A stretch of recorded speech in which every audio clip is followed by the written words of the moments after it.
Well, we're going to cut into that speech there, but stay on the topic. As you saw, after remaining silent for weeks, former Vice President Mike Pence speaking out this week. That was just yesterday, giving his first public address since leaving office in Columbia, South Carolina last night. That's where we're going to find Fox's Robert Sherman.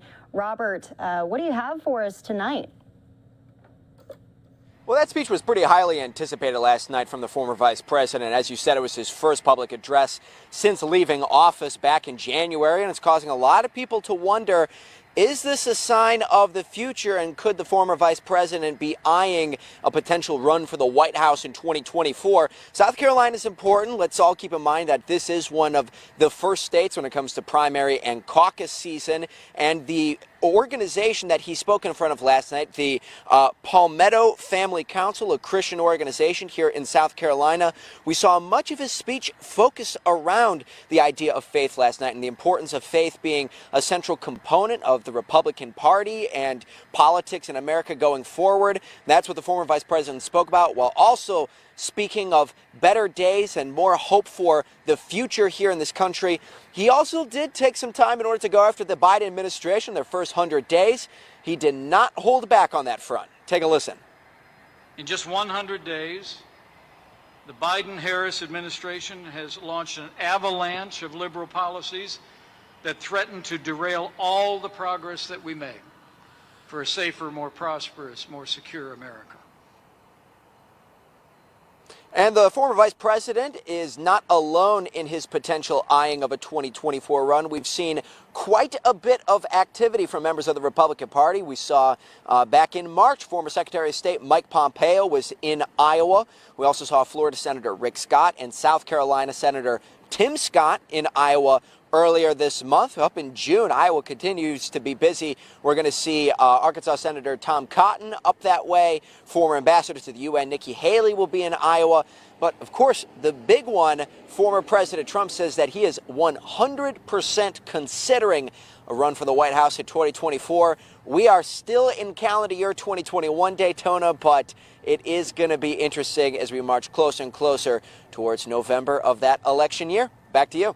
Yeah, and Robert, a little more news coming out from the former president saying that possibly Ron DeSantis could be his running mate. What about that?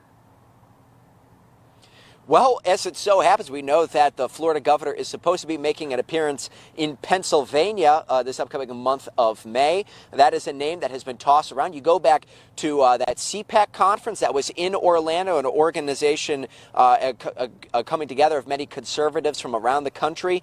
If former President Trump does not run in 2024, the number one name that came up overwhelmingly was Florida Governor Ron DeSantis. That is a name that we've heard thrown around from many of those who are in the Republican Party, and for many of those either who want to see the former President Trump run again in 2024 or want the party to go in a different direction. Seems to not matter which train of thought you're operating from. Ron DeSantis is definitely one of the top names that come to mind. So it's going to be former President Trump. It's going to be Ron DeSantis. Could see some other names in there, like South Dakota Governor Kristi Noem. We've seen Marco Rubio, Rick Scott, some of those names thrown around a little bit. So got a ways to go, but definitely plenty of attention early and often in the election season. Yeah, Robert, it's going to be here before we know it. One last question. You listened in to the former vice president right there in South Carolina. What else do you think that has to say about his future plans?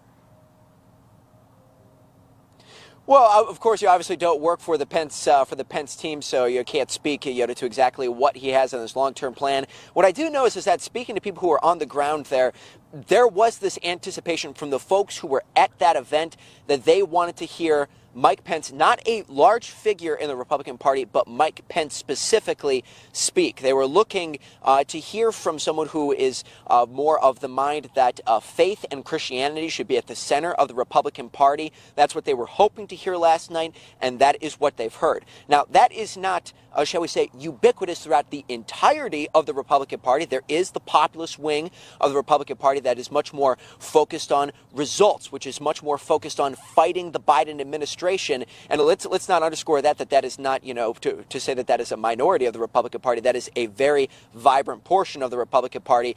But there is still the wing of the Republican Party that believes that faith and conservative values are of the utmost importance. We saw a lot of those people there listening to Mike Pence last night. So we'll be interested to see which wing of the Republican Party wins out in the end. But if the Republican Party does operate more so from that aspect of faith and Christianity, Mike Pence is definitely one of the guys who we will be looking forward to over the next couple of years. But again, there's still a long way to go until 2024. All right, Fox's Robert Sherman out there in South Carolina giving us the very latest on politics. We appreciate you. Thank you, Daytona.